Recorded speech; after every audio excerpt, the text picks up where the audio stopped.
Hello, YouTube. Jeff Bosco here. As if any of you know who I am, but maybe some of you do know who I am.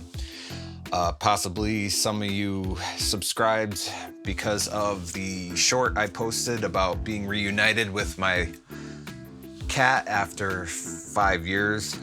My original plan was to do it as a series of shorts. I don't have time, so I'm just gonna tell the story as quickly as I can, as simply as I can. This story takes place over the course of 15 years. I moved into this house in 2008 with a couple of my friends. We ended up with 2 cats that came from the next door neighbor's house. They were supposed to be barn cats, but their dogs kept chasing them into our yard, and because of that, we ended up with them.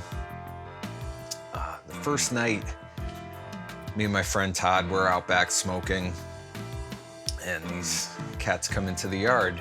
He's over there sleeping. You know what I'm talking about, you chop? Anyway, 2 cats come wandering into the yard. They end up in the garage. When there was any sign that either of the cats were paying any attention to either of us, I leaned down in the garage, and I swear to God, I did not pick up this cat. I squatted down. The cat came running over to me and basically jumped in my arms. And that was how Chopper came into my life.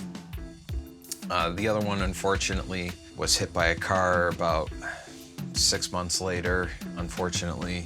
He became Mike's cat for that time. Mike named him Kuba. Kuba was Mike's cat and Chopper was my cat. It became pretty obvious that I was Chopper's favorite person in the entire world. I ended up naming him Chopper because he purrs really loud. He sounds like a little helicopter.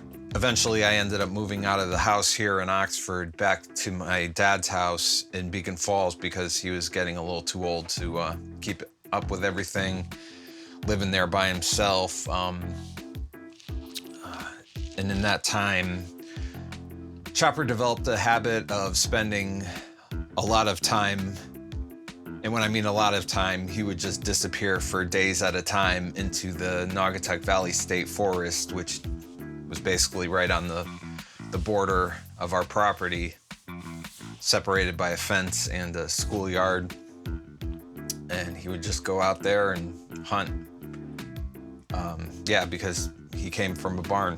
He was a barn cat. We found out from the people we got the cats, our next door neighbors. They're not living there now, but he's definitely got part wildcat in him. Those were good times, though, even though he scared me.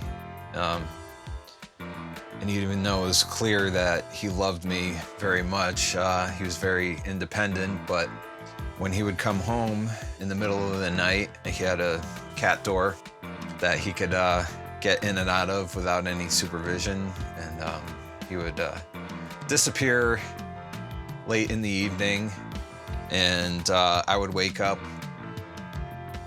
most nights with him just laying next to me, just completely sprawled out the entire length of him. And this cat at his peak was 16 pounds, and he was never overweight. He was just an absolute unit.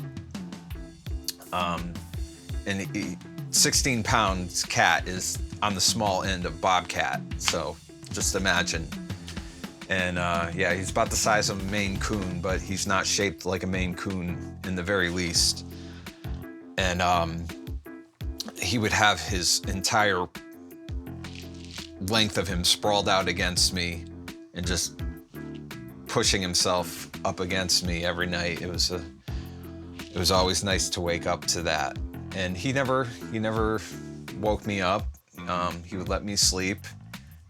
And when I would get up, he would get all excited. And during this time, I realized, worrying about him being gone for large periods of time, and it would just kill me because I never understood how he could be at one time so clingy to me and then just be so independent at the same time. And I've never fully come to grips with that, or just how much he loves me to begin with, considering his wild nature. And it became clear in those times that he absolutely adored me, and I couldn't. It was something. I don't have kids. I never had kids, but I can imagine the way he loved me was very much similar to that. He saw me as his father. And so when my dad eventually got accepted into senior housing down in Shelton, I had no interest in taking over the house. I didn't want the financial burden of that. I didn't need it. It was more space than I needed, and I needed to move, find a new place to live. And I posted on Facebook, looking around, seeing what was out there. And Mike eventually posted, messaged me to, come back and live here. The only problem was there was 2 other people living here, and it's a 3-bedroom house. And it was a friend of the other roommate who was Mike wasn't getting along with, and she was only supposed to be here a little while. Ended up being here for a few years, and they weren't getting along, and Mike asked her to move out, and so I can move back in. The only problem was there was a 1-month gap between when I could move in here and when I had to be out of the house in Beacon Falls. In between that time, I went to live with my sister. I didn't want to move Chopper twice, so my plan was to have him here that interim month before I moved back in here, which is a very logical plan if you're not a chaotic kind of mess of a person, stressed out from the move. And I basically spent the previous month moving all of my stuff into a storage unit before I can move in here, move it into here, doing everything myself, running myself ragged, just being my general chaotic self during that time. So the night I brought him here, I was not in really good condition to make important decisions, and that would severely come back to bite me that night, because Mike was asking me if Chopper could go outside, and when I got him in here, he was acting so normal. It's like I know the way he was when I moved him into the house in Beacon Falls, and he was just completely different. So in my mind, seeing him act so normally in this house where he lived for almost 2 years, a year and a half, 8 years previously, in my mind, he remembered Mike. He remembered this place. So when Mike asked me if he could go outside, I was like, yeah, big mistake. And I've regretted it ever since, because that night Chopper wanted to get out, and Mike let him out. And after a day of Chopper not coming back, Mike was like, I let Chopper out and he hasn't come back. And in my mind, Chopper, yeah, he likes being outside. And I wasn't incredibly worried at first, but a couple days more go by, he's not coming back. At that point, I realized that it was time to start getting out the posters, and I did that for a few months, and I would get hits here and there.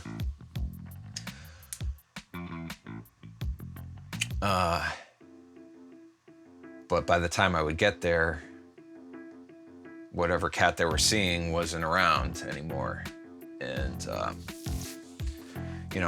it was by December, I had my last hit on the radar. And I realized,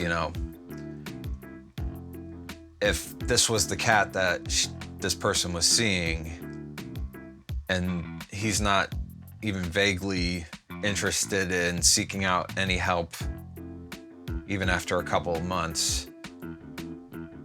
You know, having this cycle of getting a tip, going out there, and having him already moved on by that point. It was getting to the point where I just figured, you know, one, he's a very smart cat. If he doesn't get hit by a car or eaten by something, he's gonna do just fine until he's not fine anymore and has to accept help. And turns out that's pretty much exactly how it played out. And luckily, editing Jeff just jumping in here for a sec, and I realized that I didn't really explain exactly all of the circumstances that led to him being taken into the animal shelter. So it turns out, yeah, he just got, it seems like he just got to the point where he didn't want to go through another winter by himself and started hanging around in one particular neighborhood for about a month and a half. And one of the women who was feeding him obviously saw his very very friendly disposition and was like, somebody's missing this cat.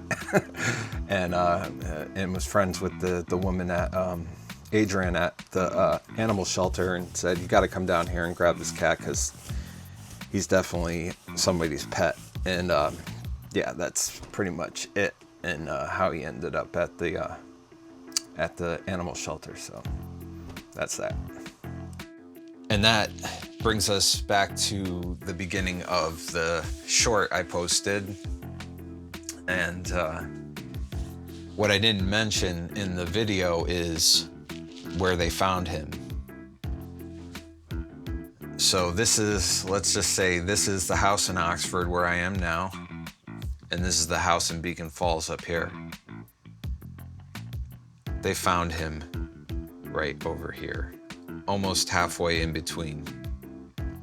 And the hits on the radar after he went missing in the first few months were all like right along this line. Because I kind of tricked you into thinking this was a story about a man who loves his cat. This was never that story. This has always been a story about a cat who loves his man. And I am one of the luckiest people in the world because I truly love this cat. And what haunted me through those 5 years was the fact that his last memory of me was me abandoning him. And as it turns out, became very obvious in the few moments after I took him home from the animal shelter that he was very much the same cat, and he very much recognized me. He's over there sleeping right now. I don't want to wake him up, but it was very obvious that, yeah, he does still love me, and he is very much the same cat. And I guess that's about it. I didn't want to make this video go too long. It's I could see on the thing it's already 20 minutes, but I'm planning on making a Facebook group because I want to see if there are people out there who have seen him along the way, could give me some idea of where he's been, because it's, you know, in that 5 years he could have made it all the way to Beacon Falls and then saw that I wasn't there and then tried to make his way back. I don't know. It's hard to say. I'd be very interested. I wish everybody keeps saying, I wish he could talk and tell us where he's been all these years, but I'm hoping to find people who had seen him, and maybe if there were other people who helped him along the way. But yeah, so look out for that. I'll post it in the comments. All right, thanks for watching.